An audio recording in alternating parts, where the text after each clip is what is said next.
La mort est un rendez-vous que nul homme ne peut annuler. Dès notre naissance, nous savons que nos jours sont comptés. Les Écritures nous rappellent, dans Romains 5h12, que le péché est entré dans le monde par un seul homme, et la mort par le péché. Et ainsi la mort s'est répandue à tous les hommes. Depuis Adam, la mort a été le destin ultime de chaque être humain. Rois, prophètes, dirigeants et simples citoyens, tous ont traversé la même vallée de l'ombre de la mort. Elle est le grand égalisateur, la barrière que personne ne peut franchir seul. Pourtant, la Bible relate un fait étonnant. Cachés dans ces pages sacrées se trouvent les histoires de 3 hommes extraordinaires qui ont transgressé cette loi universelle. Ils n'ont pas connu la mort. Ils n'ont pas été inhumés. Leur vie n'a pas pris fin dans le deuil ou la sépulture, mais par une intervention divine. Ces hommes, Enoch, Élie et Melchizedek, sont des exceptions à la règle, des témoins vivants de la toute-puissance de Dieu, même sur la mort. Ce n'est ni une légende, ni un mythe. Leurs récits sont inscrits dans les Écritures, confirmés par les écrits prophétiques et attestés par le témoignage des générations. Chacun représente quelque chose de bien plus grand que sa propre vie. Enoch révèle la puissance de vivre en communion avec Dieu. Élie démontre la victoire de la foi et du courage dans un monde d'idolâtrie. Melchizedek évoque le sacerdoce éternel et inébranlable accompli en Jésus-Christ.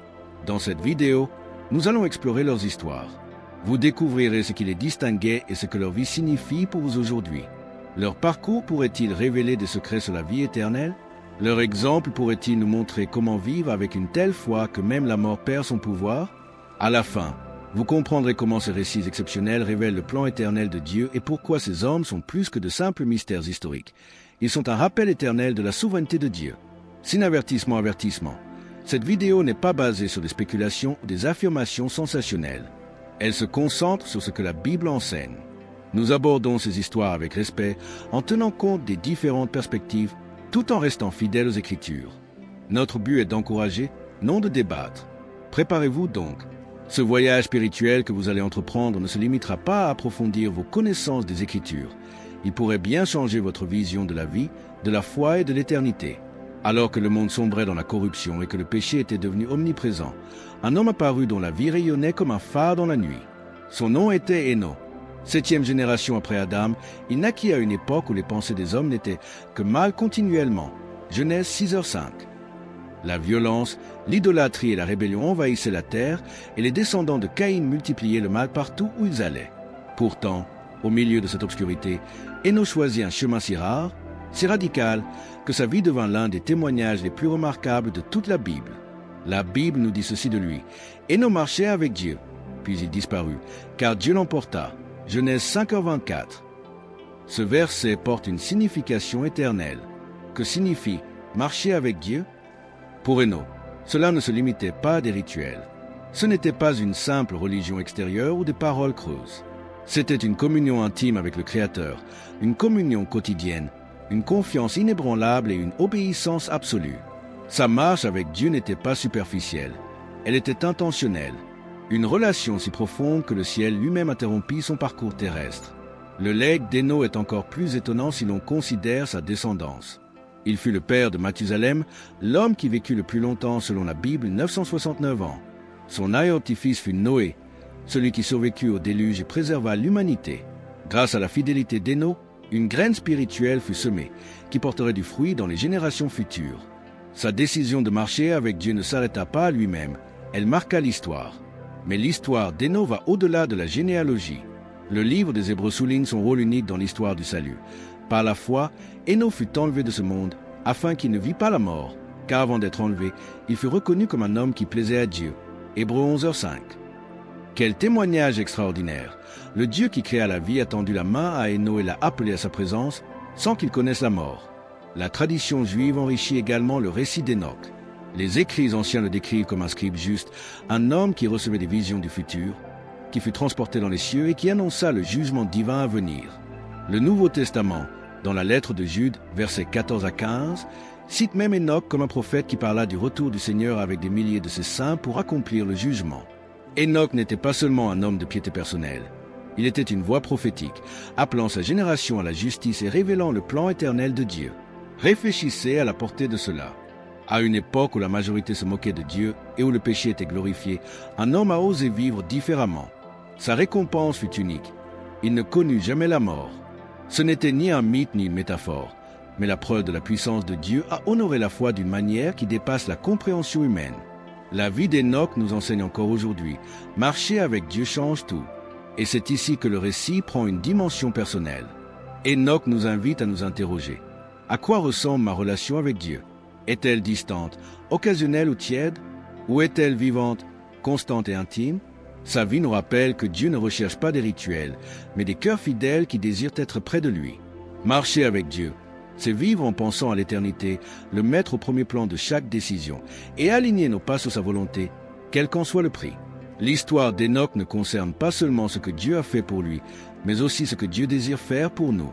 Le même Dieu qui a appelé Enoch à sa présence en passé par la mort est celui qui nous appelle à vivre une communion quotidienne avec lui. La leçon est claire, la foi plaît à Dieu, et Dieu récompense ceux qui le cherchent avec ardeur. Hébreux 11h6. Le parcours d'Enoch est plus qu'une simple anecdote historique. C'est une invitation à une vie plus profonde, une invitation à l'intimité avec le Créateur, une invitation à vivre avec une telle dévotion que le ciel lui-même en prenne note. Si la vie d'Enoch témoigne d'une intimité paisible avec Dieu, celle d'Élie fut marquée par des confrontations ardentes, le courage et la puissance divine manifestés devant les nations. Le nom d'Élie signifie « Mon Dieu Yahvé » et chaque aspect de sa vie reflétait cette affirmation. Il vécut à une période sombre de l'histoire d'Israël, lorsque le roi Achab et sa fameuse épouse Jézabel avaient plongé le pays dans l'idolâtrie. Des temples furent construits en l'honneur de Baal et d'Ashéra, les faux prophètes pullulaient et le culte du vrai Dieu était méprisé. C'est dans ce désert spirituel qu'Élie apparut, un prophète solitaire, face au roi, aux reines et à des milliers d'idolâtres. Son premier acte marqua le ton de son ministère. Devant le roi Achab, il déclara « Par le Seigneur, le Dieu d'Israël, il n'y aura ni rosée ni pluie pendant plusieurs années, à moins que je ne le dise. » 1 Roi 17h01. Et soudain, le ciel se referma. Pendant plus de 3 ans, la sécheresse ravagea le pays, les récoltes furent détruites et la famine sévit.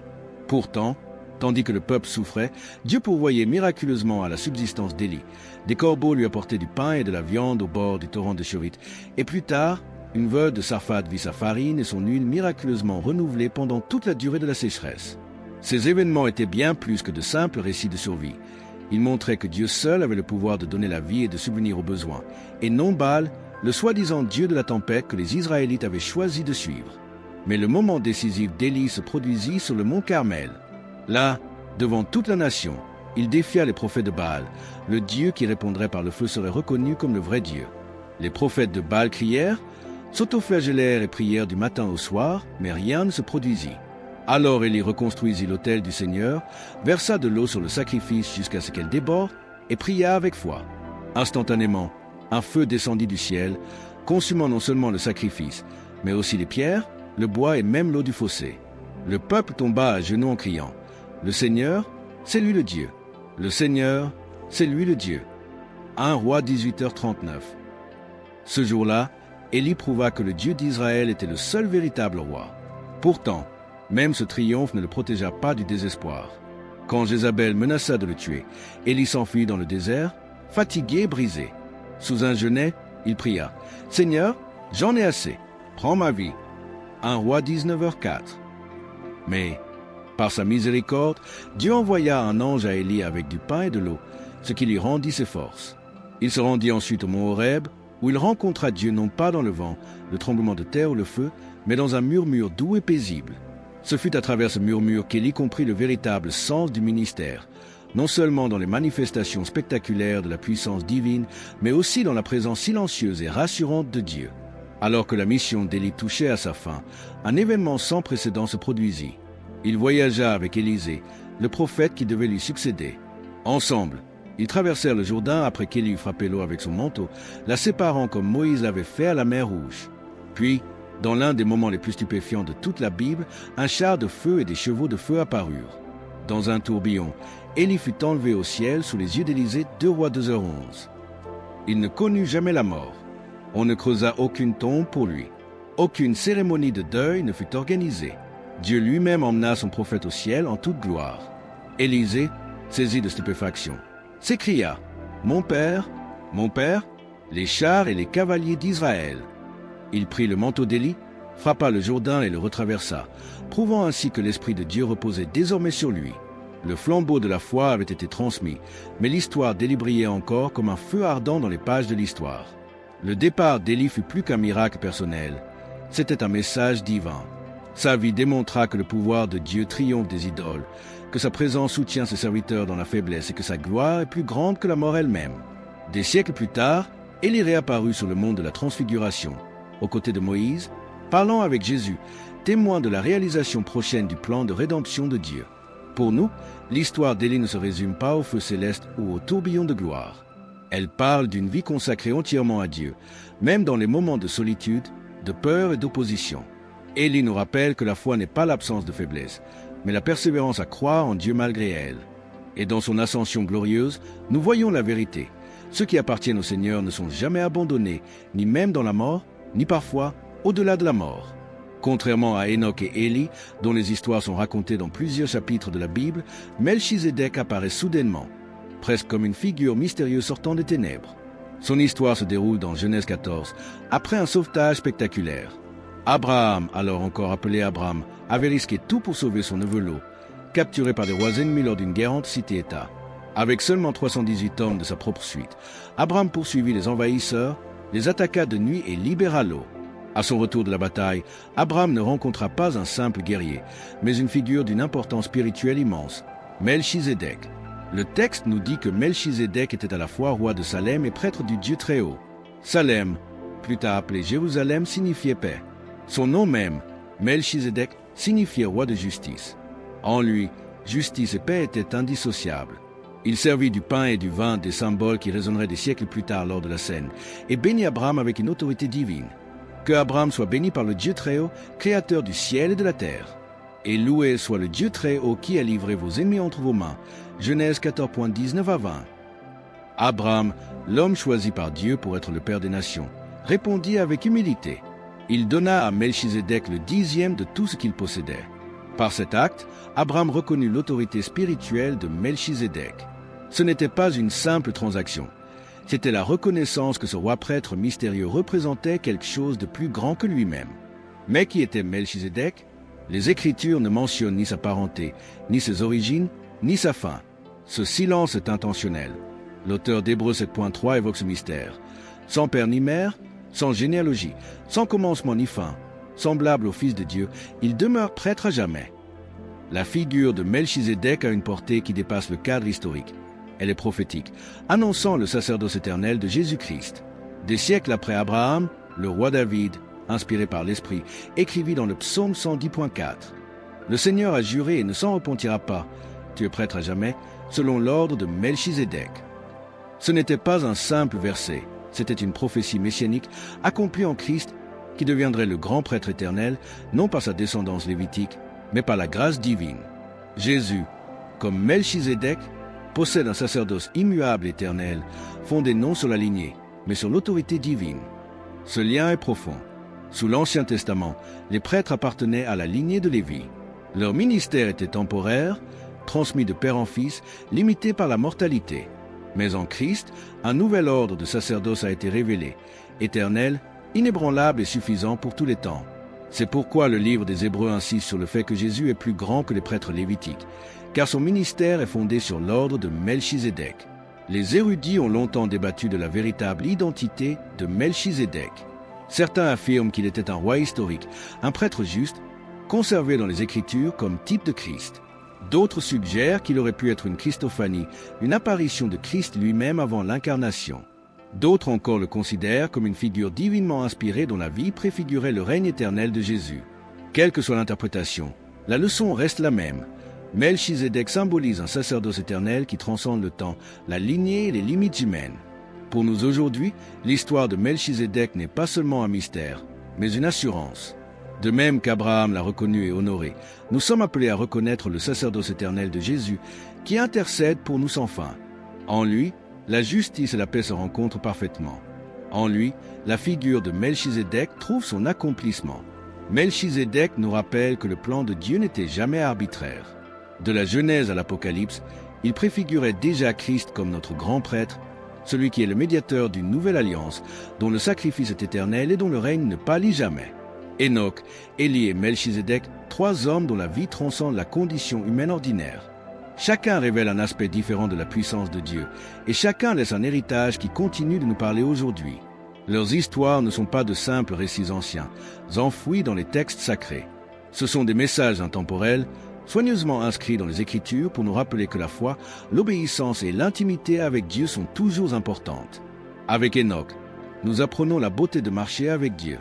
Dans un monde sombre et corrompu, il a choisi de vivre en communion étroite avec son Créateur. Sa vie nous rappelle qu'une intimité avec Dieu possible, même dans une culture qui se moque de la foi et glorifie le péché. La translation d'Enoch au ciel nous montre que ceux qui marchent près de Dieu ne marchent jamais en vain. Son histoire nous murmure à travers les siècles. Vous aussi, vous pouvez marcher intimement avec Dieu, au point que l'éternité devienne votre réalité. Chez Élie, nous voyons le feu du courage et de la foi prophétique. Il se tint devant les rois, confronta les faux dieux et appela un peuple à revenir à la vérité. Son histoire nous enseigne que même lorsque nous nous sentons seuls, lorsque le désespoir nous menace, la voix de Dieu se fait toujours entendre, parfois comme un feu, parfois comme un murmure, mais toujours avec un but précis. La montée d'Élie dans un tourbillon de gloire témoigne qu'une vie pleinement consacrée à Dieu ne sera jamais oubliée. Son histoire nous exhorte encore. Tenez bon, même si le monde entier s'y oppose, car le Seigneur vous soutiendra. Et par Melchizedek, nous découvrons le sacerdoce éternel du Christ. Sa présence mystérieuse nous révèle Jésus, le grand prêtre suprême qui intercède pour nous à jamais. Melchizedek nous rappelle que notre foi n'est pas fondée sur des systèmes humains ou des institutions fragiles, mais ancrée en Christ, qui règne dans la justice et la paix. Sa vie nous enseigne encore. Placez votre confiance dans le sacerdoce de Christ, car sa promesse est éternelle et son intercession ne faiblit jamais. Ces trois vies forment ensemble une tapisserie divine. Enoch représente la communion, Élie le courage et Melchizedek l'éternité. Le message qui émane de leurs histoires est le suivant. Vivez une vie si pleinement consacrée à Dieu que la mort ne soit plus une fin, mais un commencement. C'est là que leurs histoires rencontrent la nôtre. Car la vérité est que nous mourrons tous, à moins que le Seigneur ne revienne en premier. Mais les Écritures nous rappellent que pour ceux qui sont en Christ, la mort n'est pas une défaite. Jésus a dit en Jean 11,25 à 26, « Je suis la résurrection et la vie. Celui qui croit en moi, même s'il meurt, vivra, et quiconque vit et croit en moi ne mourra jamais. » L'espoir que nous percevons chez Enoch, Élie et Melchizedek trouve son accomplissement en Jésus-Christ, qui a vaincu la mort et ouvert le chemin de la vie éternelle. Que signifie cela pour vous aujourd'hui? Cela signifie que le même Dieu qui a marché avec Enoch veut marcher avec vous. Le même Dieu qui a soutenu Élie dans son désespoir veut vous fortifier. Le même Dieu qui a révélé son sacerdoce éternel par Melchizedek vous a offert une alliance éternelle en Christ. Leur histoire n'est pas seulement un récit du passé, mais un appel vivant. La question est la suivante. Allez-vous répondre à cet appel? Allez-vous, à l'instar d'Enoch, choisir de vivre en communion étroite avec Dieu? Allez-vous, comme Élie, rester fidèle à votre foi et à votre courage, même au prix de tout? Allez-vous, comme Abraham avec Melchizedek, ancrer votre espoir dans le sacerdoce éternel du Christ? En méditant sur la vie d'Enoch, d'Élie et de Melchizedek, notre cœur est profondément touché. Ces hommes nous rappellent que la foi n'est pas une simple théorie, mais une relation vivante avec Dieu. Ils nous montrent que l'obéissance, le courage et l'intimité avec le Seigneur ont une importance éternelle. Leurs histoires sont plus que de simples exceptions à la loi de la mort. Elles sont des guides spirituels, nous orientant vers la véritable réalité qui se trouve en Jésus-Christ, celui qui est la résurrection et la vie. Arrêtons-nous un instant, non pour admirer simplement leur foi, mais pour nous rapprocher de ce même Dieu qui les a appelés, les a soutenus et les a reçus. Prière. Père céleste, nous venons devant toi avec révérence et gratitude. Merci pour l'exemple d'Enoch, qui a été si proche de toi que tu l'as appelé à ta présence sans qu'il ne passe par la mort. Apprends-nous à marcher dans cette même intimité, jour après jour, pas à pas, en alignant nos cœurs avec le tien. Merci pour le courage d'Élie, qui a bravé les puissances des ténèbres et a placé sa confiance en ta voix, même dans les moments de peur et de faiblesse. Donne-nous ce même courage, Seigneur. Aide-nous à écouter ta voix lorsque les tempêtes de la vie nous assaillent. Et merci pour le mystère de Melchizedek qui nous a montré le sacerdoce éternel accompli en Christ. Que nous n'oublions jamais que Jésus intercède pour nous sans cesse et que sa promesse est éternelle. Ancre nos âmes dans cette vérité, Seigneur, afin que notre foi reste inébranlable. Rapproche-nous de toi chaque jour, jusqu'à ce que nos vies reflètent ta gloire dans chaque parole, chaque choix et chaque action. Puissions-nous vivre non pour nous-mêmes, mais pour le royaume qui n'a pas de fin. Au nom de Jésus-Christ, notre grand prêtre éternel, nous prions. Amen. Invitation finale. Chers amis, Si ce message a touché votre cœur aujourd'hui, partagez-le avec quelqu'un qui a besoin de réconfort. Laissez un commentaire ci-dessous et dites-nous quel aspect de ces histoires vous a le plus marqué. Nous serions ravis de vous lire. Et si vous ne l'avez pas encore fait, abonnez-vous à Voix de la Bible pour ne manquer aucun message qui approfondit votre foi et renforce votre espérance. Activez les notifications, car d'autres parcours spirituels passionnants vous attendent ici. Enfin, avant de partir, ne manquez pas la vidéo qui s'affiche actuellement à l'écran. Elle vous permettra d'explorer encore davantage les trésors de la parole de Dieu. Cliquez dessus, regardez-la et poursuivez ce chemin de foi avec nous. Que le Seigneur vous bénisse, vous garde et vous guide dans votre marche avec lui, aujourd'hui, demain et à jamais.